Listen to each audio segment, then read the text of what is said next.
Welcome everyone to the High Heels of Bitcoin show, and today we have something very, very special. Four great ladies with me, and we will talk about freedom. So maybe some little introduction. Let's start with Lisa. Oh, well, thanks, Mikey, for having me on the show. I love your show, and I've got Polish roots myself, so you're speaking to me, and I was really excited to be invited, especially to talk about freedom.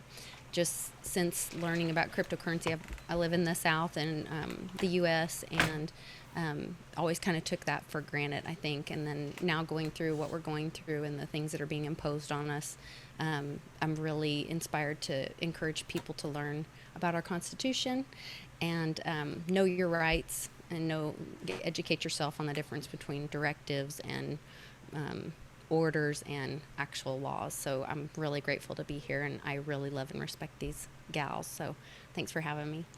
Thank you, Lisa, for accepting my invitation. And now Wendy O. Who doesn't know Wendy O? I don't know myself sometimes, or sometimes I forget who I'm just kidding. So I'm Wendy O. I do content. I have a marketing company in the space. I used to do events, but events are kind of put on hold right now. And a lot of people are kind of scared to do events in Los Angeles, which is fine. I can wait to do that. I do a little bit of everything in the space. And freedom is actually very important to me because of where I come from. I grew up very poor, lower middle class, and I feel like in America, it's stated that everybody is supposed to have equal freedoms, but a lot of times that doesn't happen, as there's a big divide between the elites and the middle class. And I think it's important for everyone to kind of educate themselves on what is going on and just to kind of stay in the know. And I'm also very interested in, paying attention to local governments. And I feel that if you're in the United States and you really want to change, you got to start small, start at your local governments, even just going to the meetings or, talking with your local representatives online and, and whatnot. But if you're just sitting on Twitter or sitting on any social media, posting about stuff and not making a difference, nothing will happen. Thank you, Wendy. So now let's move to Eryka. Hi, I am Eryka Gemma. I live in Miami, and I am CEO of the Blockchain Center in Miami, also known as the Bitcoin Center in Miami. We are very focused on just like educating people, onboarding people into this crazy world of cryptocurrencies. And a lot of that comes from a personal passion. When I was younger, I campaigned for Ron Paul, just like 19 years old, holding signs like "End the Fed," like "What is Glass-Steagall?" Like "What's going on?" So very much happy to be on your show, Mikey, again with these lovely ladies who are also liberty-minded. I think that one of the biggest problems you can say in the world today is that people don't understand that they have inalienable rights, that they have personal freedoms. Lisa, I loved that you are a person that carries your Constitution around with you. So I always have one in my backpack because why not, It's just, I think that if people were really liberated to understand who they are, then everybody would be much happier. So if you're ever in Miami, guys, please come visit us at the Bitcoin Center. Well, I hope I will visit United States someday, and I will meet all of you ladies, but it will take like 2 months to visit and to meet everyone I know. But last but not least, Layah from UK. Hey, so I'm Layah. I'm a journalist by trade. That's where all my qualifications are and everything to do with that. Started off in that traditional journalism world, heavy into politics, breaking news, on the scene of riots and all that crazy stuff. And then I kind of just decided that it didn't fit, it never really fit with who I am. And the people that I worked with, there wasn't that synergy. It didn't really click. There was kind of a misalignment. Stumbled into Bitcoin, and suddenly everything kind of just clicked. It's that I have this need for inherent freedom. I'm kind of sick of the 9 to 5. I'm kind of sick of the way I'm kind of sick of expectations, traditional ways of doing things. I like to do things my way, and kind of I find that these kind of views that I have is very much aligned with this space. So then it's just a rabbit hole from there, right? It's kind of just pushing for that freedom. But I find it really funny that you guys are holding your Constitution, because as a Brit, like that is just so foreign. I can't even get that through to you. Like we don't even have a written constitution. Like we don't know what is what here, you know? So I find that like insane that you guys have that. So pretty cool. Yeah, I am always impressed by the U.S. Constitution because it's like the only constitution with like 52, how do you call them, changes to constitution? Yeah, so Amendment. in Poland our current constitution is like our, I don't remember now, even maybe 8th, maybe 6th, and there is still talk that we need a new constitution because the other one, this current one is too old and it does not fit. So I'm impressed by the American way. But we are here to talk about the freedom because recent events, they take more and more of our freedom. So how do you ladies see? Do you think that cryptocurrencies will give some of this freedom back to us? Realistically? No, right? I honestly don't. And the reason why I don't, I mean, maybe with privacy coins, a lot of people like to say that Bitcoin is the end all be all, that Bitcoin fixes this, Bitcoin fixes that. Well, the barrier to entry to Bitcoin is pretty high. I think it is, at least to use cryptocurrency is pretty high currently, maybe next generation or the generation after that.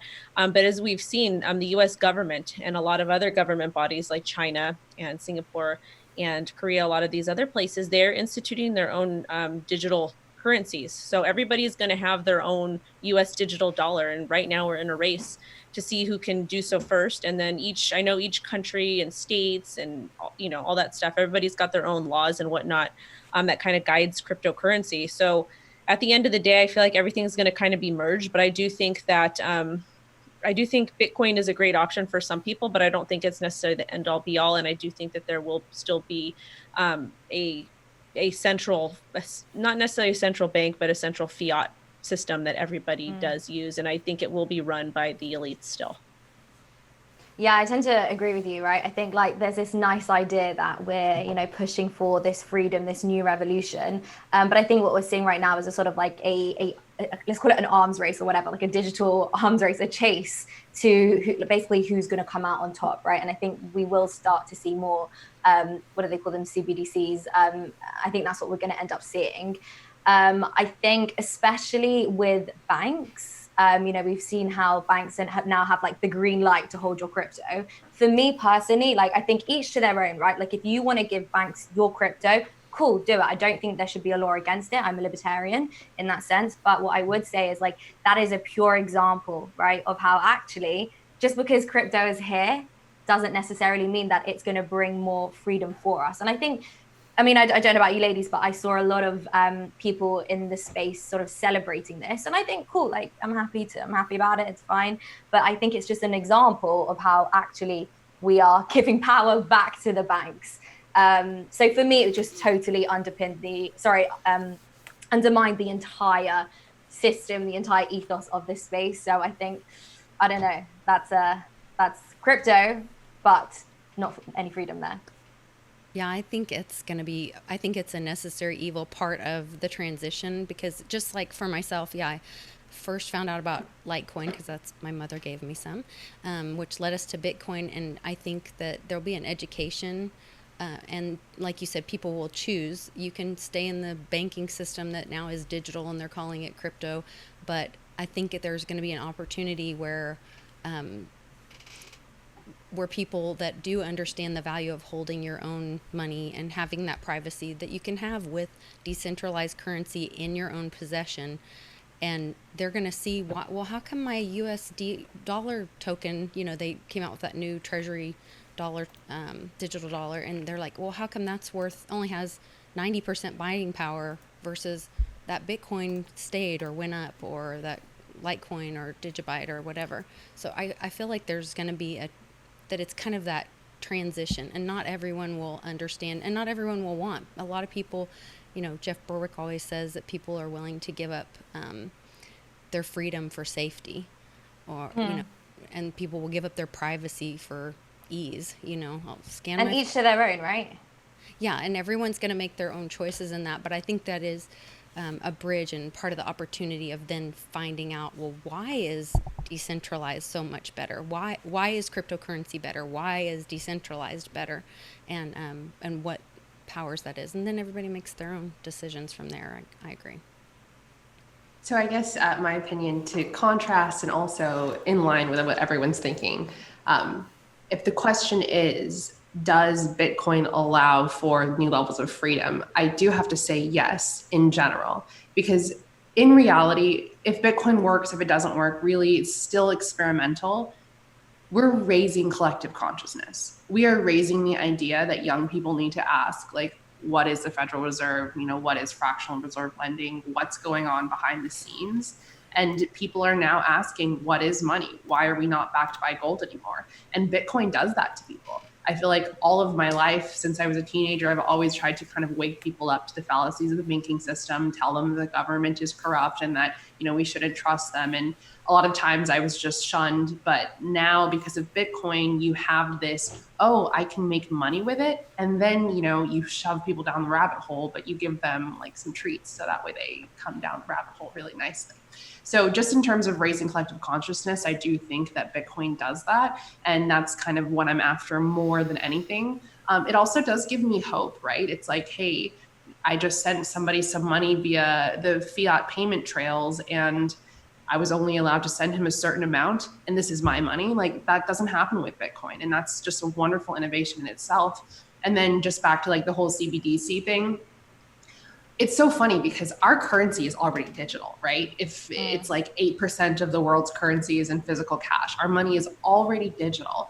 The only difference between a CBDC and what we have now is that it's going to be on a blockchain that is going to be permissioned, and it's going to be, we're not going to have access to see what's happening. So I think that Bitcoin does provide freedom still because you have a choice, right? You have an option, people will pay for options. And when you see all of these digital currencies rise up to the top, you're going to see the one, people are going to now be able to choose very easily which one they are going to use to spend their money in. And in reality, people like us who are liberty-minded are going to choose the one that has the best economic principles, and that is Bitcoin. So while CBDCs are going to take over, and they're absolutely every single country is going to have one, we still will have the choice to have Bitcoin. There's no way that the government can shut it down, just like they can't shut down the internet. So definitely Bitcoin is a light at the end of the tunnel when it comes to a lot of our freedoms being taken away.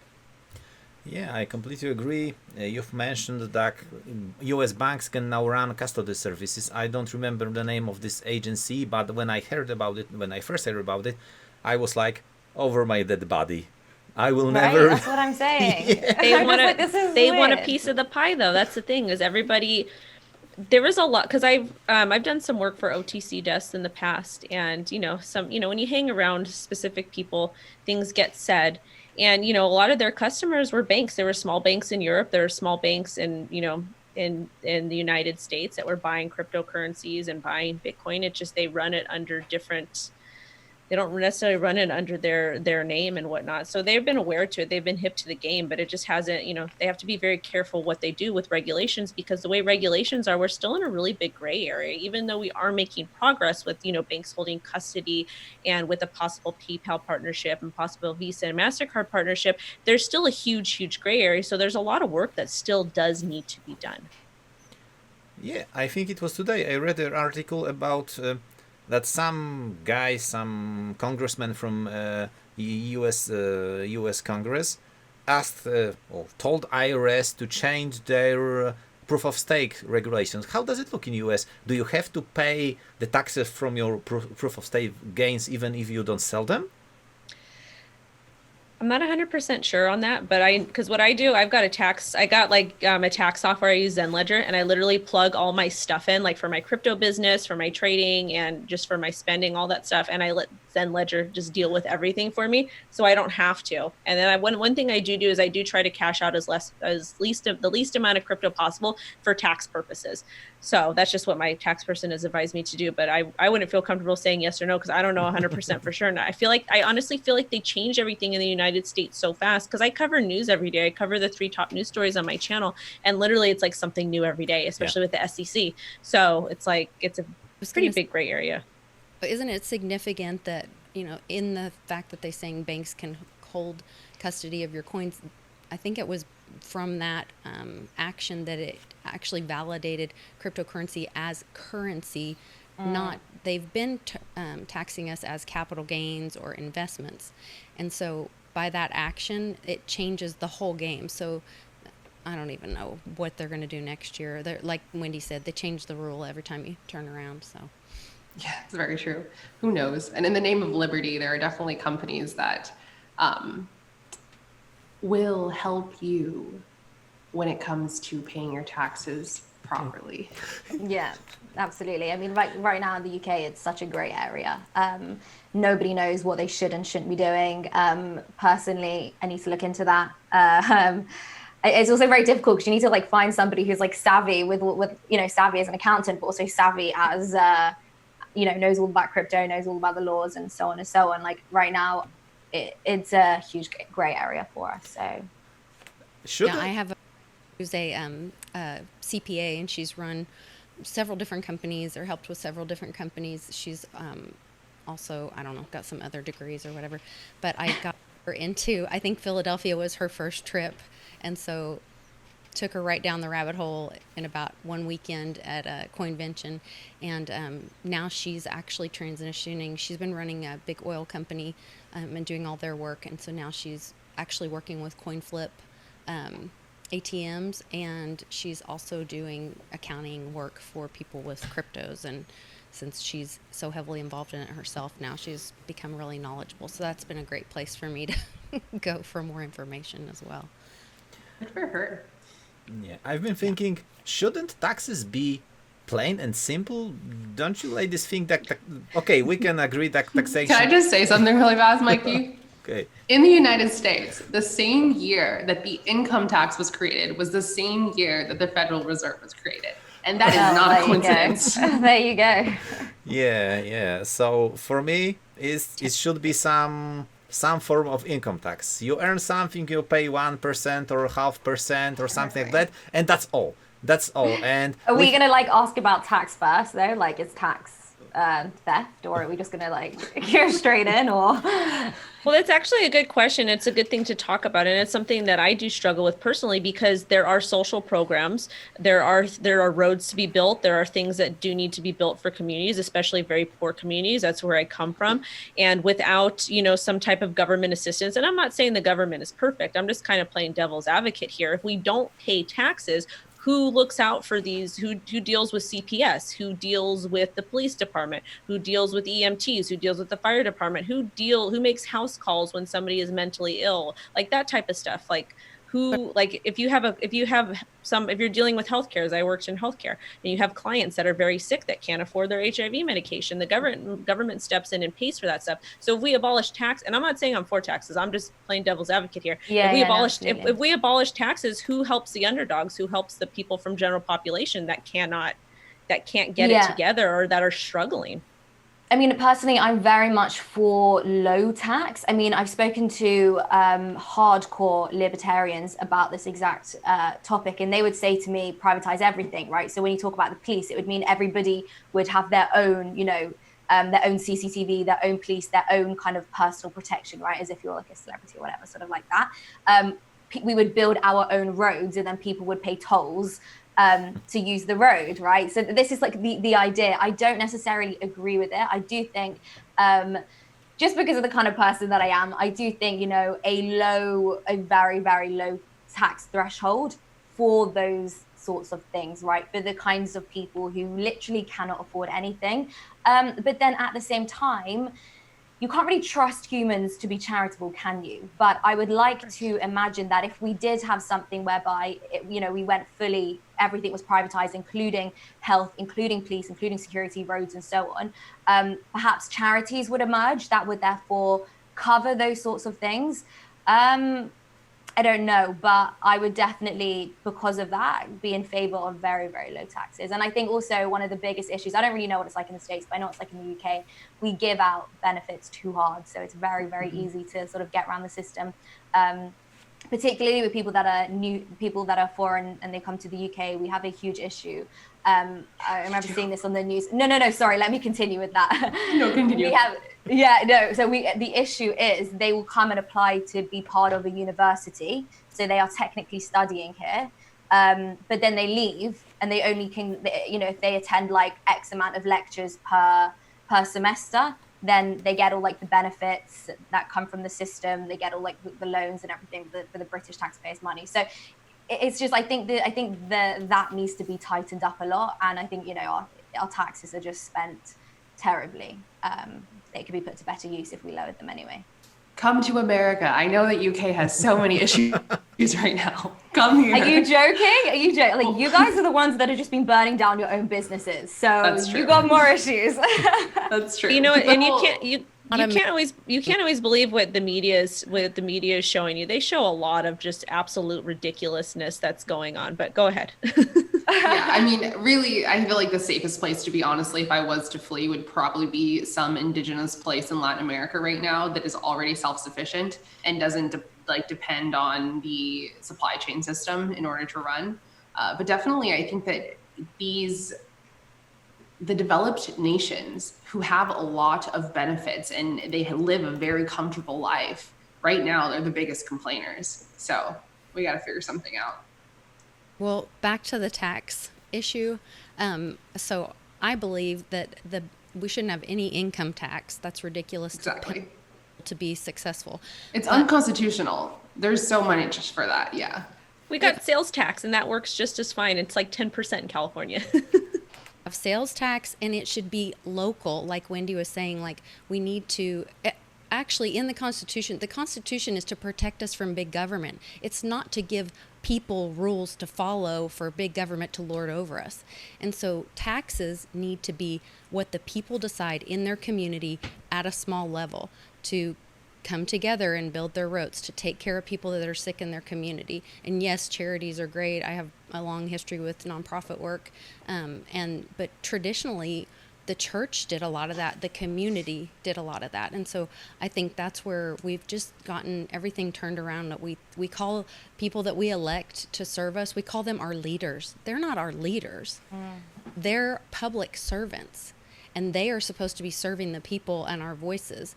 And these big taxes that then big companies end up benefiting from, they're the only ones that don't have to pay it or get some workaround. It's completely wrong. And it's literally unconstitutional. And it was supposed to be temporary after the war to help rebuild America. And it's never gone away. So be very careful what they put in place temporarily, because... That's another thing we should discuss too, is the laws. Is it is very, very hard to get, or once a law is passed, it is very hard to get it repealed or to get it modified. So that's why when I see people, they're like, I want to say it's every like election season or law season, whatever, we get the ballots in the United States with all these different things. And I remember talking with my clients, as I'm more on the conservative side, libertarian side. And I remember talking to my clients who were very liberal. And I remember telling them, like, if this gets passed, it's going to be really, really hard to repeal. And they're like, well, and I was like, you have to think about the consequences. You have to think about it's like a ripple effect. Once it gets passed, what groups and what people is this going to impact? And I remember everybody was like once the ACA, once Obamacare got passed, like everybody wanted it. They were excited about it. I'm like, be careful what you wish for. So of course it got passed, and my clients, a lot of them went without their HIV meds. A lot of them went without care, because the process to get them enrolled, to speak with a representative in their neighborhood, any of that stuff, because it was a brand new law and it's still not fully fixed yet, it made the process really, really complicated. And to have to tell somebody, no, I can't give you your HIV medications this month, is like, that's a very hard thing to do. Yeah, I just want to jump in on what you said, because I think, we're sort of talking about that gradual giving back of your freedom. And I think this is something nobody gets, right? Like, some of us get it, but not everybody gets it.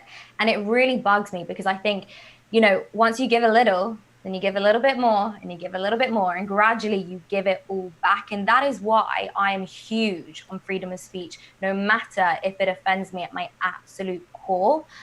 So I don't know if you guys have been following any of do you know Wiley? I don't know if he's like a British rapper. I don't know if anyway, I didn't know who he is, but basically he went on like an absolute anti-Semitic spew the other week. Literally, it was horrendous. I've never read anything quite like it, saying things like Hitler was right, and saying things like, oh, the Jews pissed me off, I'm done with you lot, full on, right?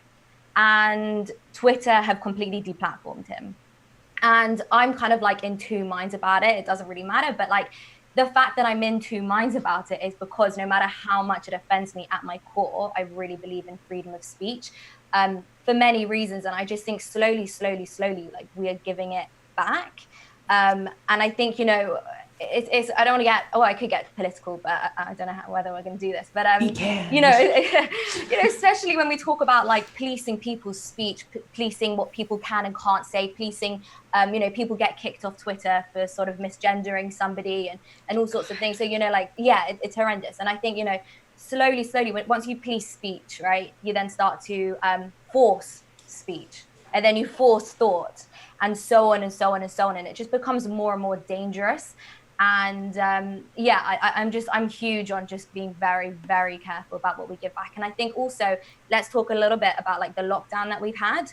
I think we kind of, in my opinion, we gave too much power to the governments to lock us down. And people sort of said, well, it doesn't matter because, you know, it's a virus, we're all going to die from it, and so on, right? Even young people.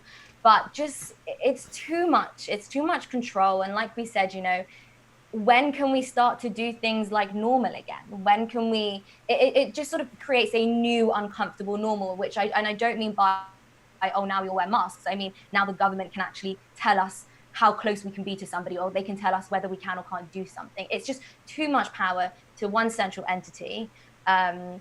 So, I mean, yeah, freedom. Be careful what you give away, because you're not getting it back. But I think that's also the misinformation. That's where people, like, they're thinking the government told you. Well, that's actually not true. It's not a law. Yeah. It's an order from your governor. It's not a law. You don't have to obey it. There may be consequences. You may get a fine, but but you can still go and take your constitution and go fight it. And so that's where I think the misinformation, false education that we're given in America specifically. I mean, it's so ironic that if you think about, like Wendy was saying, learning about the laws is important, because if you think about, you take a test and do some classes and you're given a permit to drive a car, that then you are responsible for following these laws that they never taught us laws in school. We don't know what the laws are. We aren't taught the Constitution in school. They kind of skim over a couple of your Bill of Rights. But that's where people really need to take the time and educate themselves, and that when you're in that moment where, you know, the sheriff or the policeman or whatever, that's the other thing. People don't understand the power structure. Really, a sheriff has more power because it's of the local authority. There's so many lies and misinformation because they want to control us. And so they use these words and this inflammatory language to try to tell you that they're in charge of you. But legally, they're not. I think, Lisa, did you see that video? I mean, I saw this video. It came out of the States, and I think this was during the whole riot situation. It was actually a white guy was being, maybe it was a black guy, actually. I don't remember. But he was being questioned by the police. I don't know what kind of police it was, whether it's sheriff or I don't really know your system, but he was sort of asking him, am I being detained, or am I being this, or am I being that? Well, are you telling me of this? I'm allowed on here, but I'm not allowed on there. And he knew everything. And so I think the police went to like arrest him initially, but he just fought it through because he knew the law so specifically, and was like, technically I'm allowed here, but I'm not allowed there. So actually you're not allowed to come here. And then he was like, so I'm free, I'm walking away. And I was like, yeah. I was like, what? Yeah, if you know the laws, and if you get into a situation like that, it's extremely, extremely important. And a lot of these poor communities, where a lot of this stuff happens, a lot of people aren't aware of what your rights are and what you can and can't do. So that's where they get in trouble, is because they just start popping off, and they get really frustrated because they can't articulate their thoughts and their opinions because they're not really sure. Because being involved with a police officer like that is scary, no matter what, even if you're innocent or not. It's very nerve-wracking because you have this authoritative body in front of you that's going to that's going to use their authority, whether it be physical, whether it be verbal, whether it just be presence, and kind of push you around. So I understand how a lot of people get nervous. And plus, when you're in a very like a intense situation, you act differently than what you normally would, generally out of fear. And I think this is for most people, just from my experience, what I've seen and what I've gone through. But don't you think it's all because the politicians are like they have their own agenda. They are not the representatives of the people. They do not work for the people. They follow their own agenda. And now we have big corporations that pay them to push some laws, and they don't care about us. Like Michael Jackson used to sing, they don't really care about us. So being politician is like lying.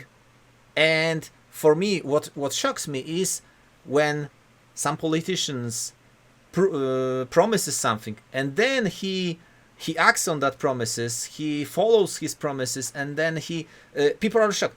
What is he doing exactly? He said he will do.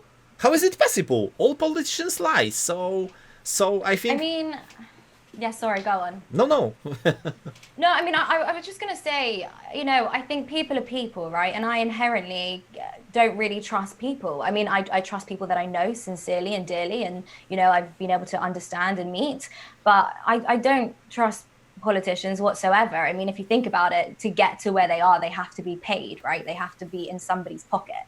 And I think we've seen how governments have acted since the beginning of time. And I just think it would be ludicrous to trust them and give them too much power. I appreciate that people do need to run the country, and absolutely. So, but, people are power hungry.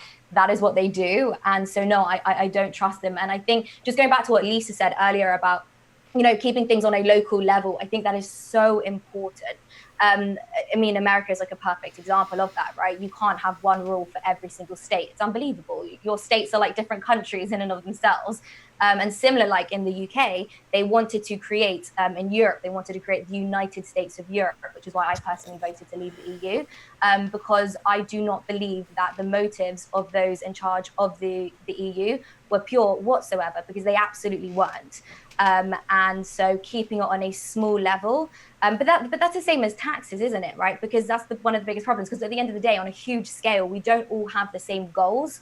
We don't have the same motives. So it's very difficult to work together as a socialist country, as a big country, with huge tax and all this stuff. It's very difficult to sort of work together to create something. So I think anything on a small level works, whether it be electing people on a small level, because then they're more accountable to the people, tax on a smaller, everything on a local level I think works, but on a grand scheme, too much power, it just doesn't sit right for me. That kind of depends too, because like the city that I live in and that I've lived in for the last 5 years, we have a very small local government, and it's very corrupt. Very, very corrupt. My city is extremely poor, and the surrounding cities, what they do is they pay our city officials off so they can bus their homeless population into our cities. And we've got a lot of prostitutes and a lot of addicts and a lot of homeless that is right in front of the city hall. And because they don't want to.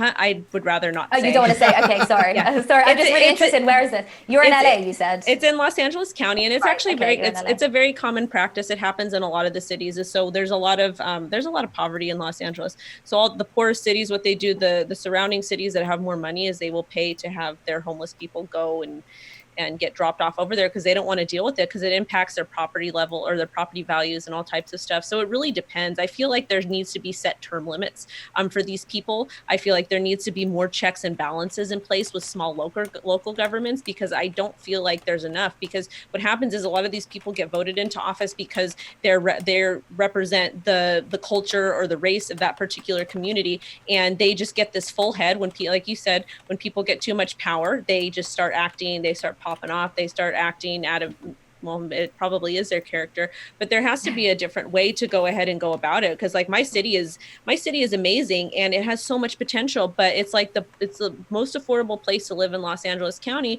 or one of the most affordable places to live in Los Angeles County, because of the poverty here, because nobody wants to live here, because it's just not it's not like the other cities, and the school systems are terrible.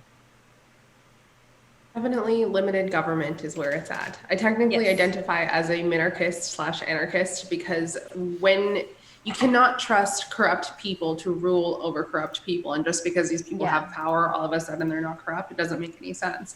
Plus two, if you are in a society that, let's say it is an anarchist society, and you don't have appointed leaders, if you're in a situation like Wendy's city where you have these people that are in power, then you have the ability to use force to overthrow these people that are crooked. If you had a mob rule and you had like let's say what is it, like Al Capone, what is that, the Mobster. Yeah, if you just like sometimes I think of the mob as the people, but if you had like, let's say like gangs running a certain area, right? You have the ability for gangs to take over other gangs because there is not one person that is appointed as the head.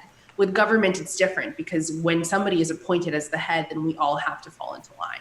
So it's important to, get involved on a local level, but then really like just know that we have inalienable rights that cannot be changed. Like homeschool your kids because they don't teach us this stuff in regular school at all. I could talk to you about the education system for ages. Absolute trash. Major problem. And I think, go ahead, Lisa. Right, I'm dying to tell you guys this. Do you know where the Constitution came from? What the basis of it is? Off of having a limited government. It was us leaving Britain and being like, wow, there's too much control here. Like, let's start a new nation that makes sure that the government doesn't get too much power. Right. So have you heard of the Magna Carta? So in France or in, is it the UK? We have the Magna Carta in the UK. So the Magna Carta is the original. That's why you don't need a constitution. The Magna Carta celebrates it. It lists our inalienable rights that are God-given rights that make us a human, that no government can give us those rights because we have them as being a human and being under God. God gave us these rights.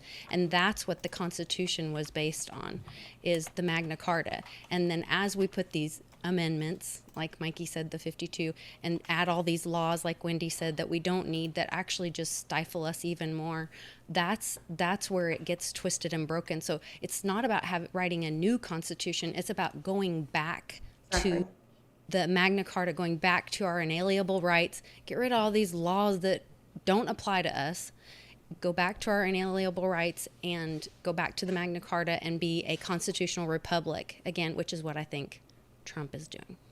Just had to spit that in there. People are gonna get mad. Let them get mad. I don't. Now, so I'm like, bring it on. I got your back, girl. Yeah, I've just checked this Magna Carta, and That's a British thing. Yeah, that's a British thing, but there's also some form of Magna Carta from the Augustus II. So it's pretty old. It's called Magna Carta Libertatum, medieval Latin, Great Charter of Freedoms. So yeah, like Lisa said, God-given rights. But do you think is there any solution? What can we do? Is the education the only way to open people's eyes? Wait, to what specifically though? Open the eyes to what specifically?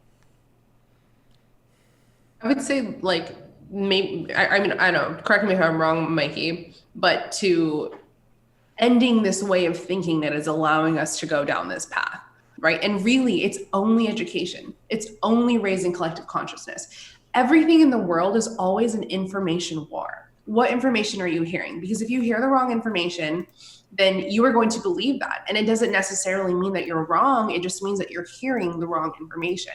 So educating people on what's correct, educating people that they have their rights and empowering them.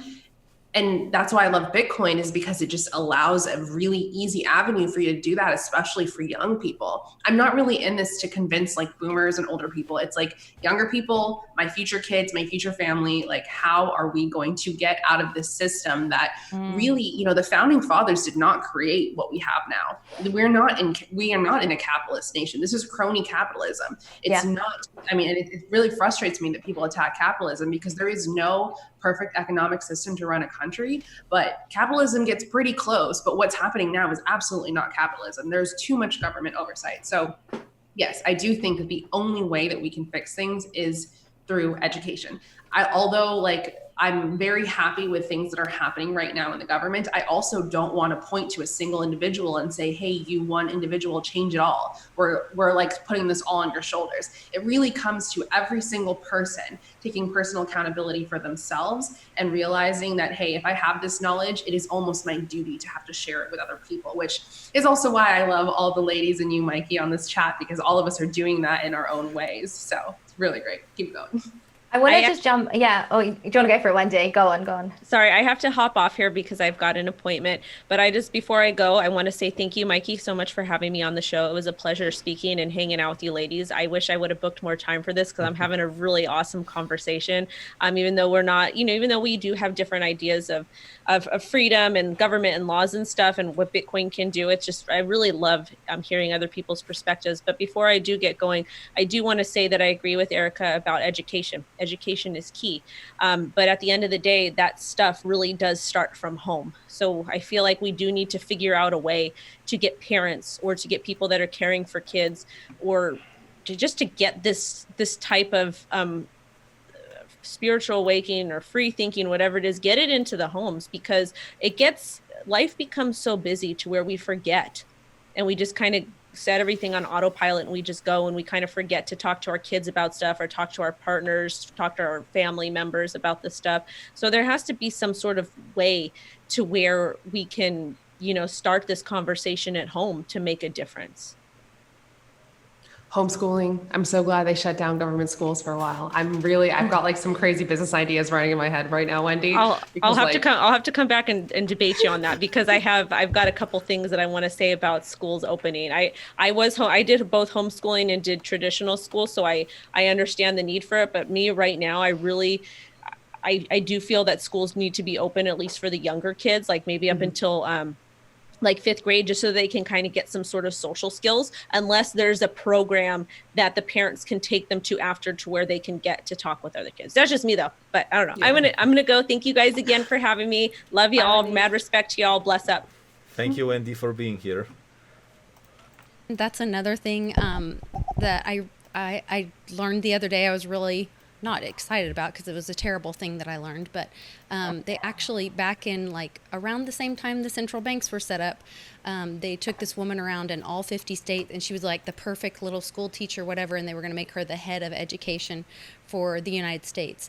And so everyone got to meet her, and she's this wonderful soul and such a great teacher and all this. And they made her, so they created this position of the head of education for the United States. And literally, I think they said it was it was not very long after she was fired and Rockefeller was put in place. And on the day that he signed in and took the oath for that position, he was very smug to all the media and said, "This is the most powerful position there is in the country." And they're all like, "What? You mean more than the president?" He said, "Absolutely. You give me one generation and I can change the thought and educate them to think the way I want them to." And I was just like, that is terrifying, but that's what we've done. Yeah. We've built into this system thinking that, well, we have to go to work and be good little slaves and pay our taxes. To do that, we have to put our kids in public school for free babysitting so that we can afford to go to work and pay our taxes and be good little slaves. And meanwhile, they are just indoctrinated. Indoctrinating. Yes, exactly. Yeah, no, I'm totally with you. Yeah, which is why, like I say, that it's an information warfare, right? Government should never run public schools. For one, I mean, one of the major problems is like, why are we grouping people by age and not by knowledge, not by ability, right? There's just so many different problems with it fundamentally, but in reality, it's like the government should never run the education system. But what's happening right now with public schools is very interesting because of coronavirus. I know that the person who's head in the United States, Betsy DeVos, she is a huge proponent for the voucher system, which I am also a proponent for. I don't think that every parent should need to stay home and, teach their kids, but I think that there are ways to where we can make education profitable for businesses, which makes them have to force to innovate, which makes them have to force themselves to teach the kids really well. Otherwise, they're not going to get the money, right? Right now, just even the way that money is funneled from the top to government schools is just completely destroying our kids. So the youth I feel really bad for them, but I know that there's like a certain grace for them as well. But government education system is completely the crux of all of our problems, I would say. Yeah, I mean, for me personally, oh, go on. Oh, I can't hear you. Go ahead. Okay, okay, cool. I'll just say, for me personally, I think there's like two main issues here, right? So for me, the first issue is that the whole idea of school, right, is to train us to be obedient, to train us to comply, train us how to memorize and take in knowledge, and essentially be someone's slave, right? They don't teach you anything about business, empowerment, how to be an entrepreneur. They don't teach you about critical thinking. Yeah. Critical thinking. They don't teach you about mortgage, taxes. They teach you about the cell of a plant. I mean, it's unbelievable. It is unbelievable. They don't teach you anything. And it's honestly just because they want us to be slaves. And then this leads me on to my second point. My second point, right? Because you asked, how do we wake people up? How do we instill this freedom? So yes, education, 100%. But my second point is that actually you have to understand that not everybody wants freedom. Okay, so for some people, it's actually easier to comply with the system. It takes the pressure off. Not everybody wants to hold their own keys. Not everybody wants to be a businessman. Some people just want to comply. And so what that means is, it means that you're going to have a push and a pull between two different types of people. And so, you know, when we're saying, okay, we have this movement and we want power, not everybody wants that. People want a big government. It's comfortable for them. So firstly, yes, we need it to start with education, because of course people are being indoctrinated to be slaves. You know, there's no critical thinking, there's no entrepreneurship that's being taught. But at the same time, people want to be slaves in some respect. So whether we are going to create this sort of revolution whereby we wake people up and we take the power back, I don't really know, because not everybody wants the power back. But I think for people like ourselves who obviously do, since we're having this conversation, I think it is education. And I also think, you know, it's sort of reflected in politics, if I may say so. I think that it's reflected in the way that people vote. And you see that a lot. People generally on the left of politics, which is a huge, you know, it's basically 50% of the population, don't necessarily really want all of this freedom. So I think not only are we going to have a push and pull between governments, but we're going to have a push and pull between, let's say, our peers and our colleagues. It's going to have to get painful. I think it's going to have to get painful for people to want to wake up, to get out of that lull. I don't think they do, Lisa. It's that's a drug addict victim mentality. Like the government is the heroin dealer, and they just want to sit over there and be comfortable and numb. And I think that it's going to have to get painful. They're going to have to hit their rock bottom for us to be able to break out of this. I think it will happen, but I think it will have to be. It'll be uncomfortable to get to that point. Yes, uncomfortable. And that, I think, is what we're experiencing right now, where we see the push and pull between the left and the right, people that you know, the Republicans and the Democrats, really, let's talk in American terms, you know, that's exactly what we're seeing. And, you know, a lot of Black conservatives are like the best example of this, because they refuse and reject that victim mentality. And you see that push and pull between Black liberals and Black conservatives, and that it goes global. It comes to the UK. It's the exact same thing, whether it be between the higher class and the lower class. You know, it's that push and pull between. But we're working class. You know, you've got to give us what we deserve. So we're already seeing that, and it's getting uncomfortable. And people like ourselves are often called, you know, the racists, or you know, we're I don't know, we hate the poor or whatever, but you know, it doesn't matter where we come from anyway, because you know, it's so I think it's already uncomfortable, it's already difficult, and I don't know whether we will truly get to a place, not just the government aside, but I think we are our own worst enemies, because we just can't agree. That's why we talk about, like, you're not just financially red-pilled, but you're like politically red-pilled, aren't you? That's what we sort of say. If we're more on the libertarian side, we would be like, you know, we're red-pilled. So I think we're our own worst enemies. We're seeing this push and pull between the left and the right. So for some reason, us wanting this freedom suddenly becomes sexist. It becomes hating on the working class. It becomes racist, and so on and so on. So I don't know. It's this war between the crazy liberals on the left, and then what I would like to call the logical, facts don't care about your feelings kind of people on the right. Do you think Layla, do you think that, okay, so I definitely have been a victim of, sorry. Anyways, I've definitely been a victim of people calling me names and like all this stuff, not knowing any of my background, but just because of the way that I think, right? But do you think that this mainstream narrative of calling anybody who questions the official story all of these bad names, attacking their character instantly, do you think that those are the majority, or do you think that they just seem to be the majority because they have the control of most of the networks? Yeah, so let me jump right in. So I think they are a very loud minority.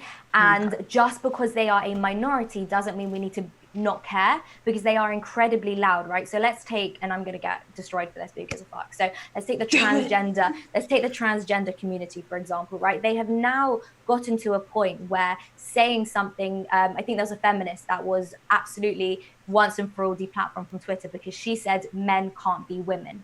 Right now, the majority of us tend to agree, and also like we're not that offended. Like the majority of us just aren't that offended. Even if you're trans, you're just really not that offended. She just said something. And what happened was, because of that loud minority, they had that power to deplatform her. And we have to understand what that means by deplatforming. We have to understand that now she's completely affected. It's completely affected her business, her income, because she works for herself. So how can she start monetizing? Because Twitter is one of the biggest places for that, bigger than Instagram, bigger than Facebook, bigger than all of them out there. So, this is a concerning loud minority, which we have to take really seriously. No, that's a good point. I got my Instagram deleted. Thanks, Instagram, for not giving it back to me. You're the best. Oh, wow. Yeah, and now I also have been in Twitter jail before for some things that I've said. So what did you and say? Twitter will take down my posts. It's really annoying. They just take it down and I don't even notice, but then people will DM me hey, where'd that picture go? And I'm like, oh, well, I guess Twitter took it down. What was it? What did they take down? So it was a picture of it was a meme, 4 squares, 1 square. It was a picture at the what was it? It was counterfeit $10, counterfeit trillions. The picture at the top was a picture of George Floyd, right? This is what happens when you counterfeit $20. And then the picture on the bottom was a picture of George Bush shaking Ben Bernanke's hand, right? And it was just this comparison, oh, look, this is what's happening. When you counterfeit trillions, you're okay, but you counterfeit 20 and you're totally SOL. So they took that one down. So great. Yeah, and I think, it's concerning that such a big centralized entity has that much power over our freedom of speech, which kind of takes me back to what I was saying earlier when I was talking about that rapper that went on that anti-Semitic absolute rant. And I'm kind of in two minds about whether he should be taken down or not, just because I defend freedom of speech to its absolute core, because like I said, slowly, when we give it a little bit, it sort of becomes to the point where we start deplatforming people permanently for stating scientific facts like men can't be women. So yeah, and what Ron Paul says about that, he says that we don't have the freedom of speech to talk about the weather. We have the freedom of speech to talk about very controversial things, right? Yeah, and so it's just entire schools of thought are being wiped out. But in the United States, I think something that's similar to that rapper that you're talking about, and I assume you know about this, Lisa, but there's this organization, I don't know, conspiracy theory, they call it organization, even though conspiracy theory was a word created by the CIA to label anybody that questioned JFK's assassination, right? So there's this group called QAnon, and they are supporters of Trump. They're very, very pro-America, and they have been exposing all of this human trafficking on the internet, and they're just doing a lot in terms of just really spreading ideas that I'm so glad, because these are ideas that I'm I knew about this years ago and people called me crazy, but now this is mainstream. Twitter kicked off, I think they removed 8,000 different pages that had QAnon tagged in their bio.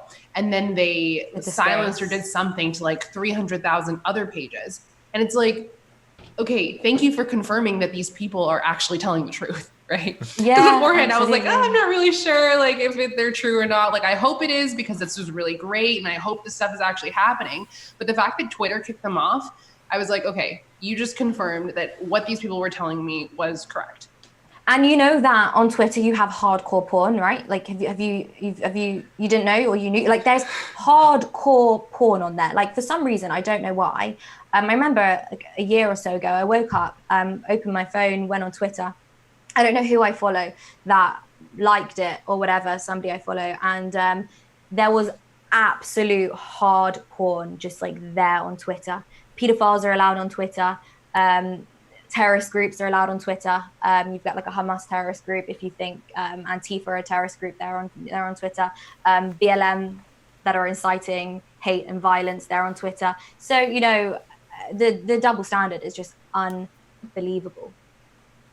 Yeah, we one of my good friends for 20 years, her brother's Danny Bongino, and so he's a part of Parlay. I don't know if you guys are familiar with that. Yeah, no, Parlay. Centralized Twitter, and they're really working hard to move people over there because conservatives are being so even if you think you're not being banned, you can go, and I can't remember the website, but my mom gets shadow banned. Yeah, she can post stuff, but no one can see it, or nobody can retweet it. And so there's a website you can go and enter your handle, and it'll tell you all the different levels of shadow banning that you might be being affected by. So it's funny. Two stories. So first story, yesterday I was posting a video on YouTube, and I've only really recently started doing YouTube videos because everyone's like has to do virtual stuff. And one of the tags I put was "end the Fed," right? And then it wouldn't let me post the video. And so I deleted that tag. That was literally the only tag I deleted was "end the Fed." And then YouTube let me post the video. And I'm like, okay, maybe this is coincidence, maybe not. The second thing in terms of censorship, just to bring it back to the whole topic of like cryptocurrencies and Bitcoin, is yesterday I had somebody come to my office and I was helping him set up his ledger, right? Using Ledger Live, blah, blah, blah. I do a lot of just really onboarding, hand-holding people through the system because I want to make sure that if they are buying Bitcoin for my recommendation, that they're doing it properly and that they're doing it securely and safely to where they can't get their things stolen. Now, anyways, I'm walking him through his Ledger Live. We're sending his coins from his Coinbase to his ledger.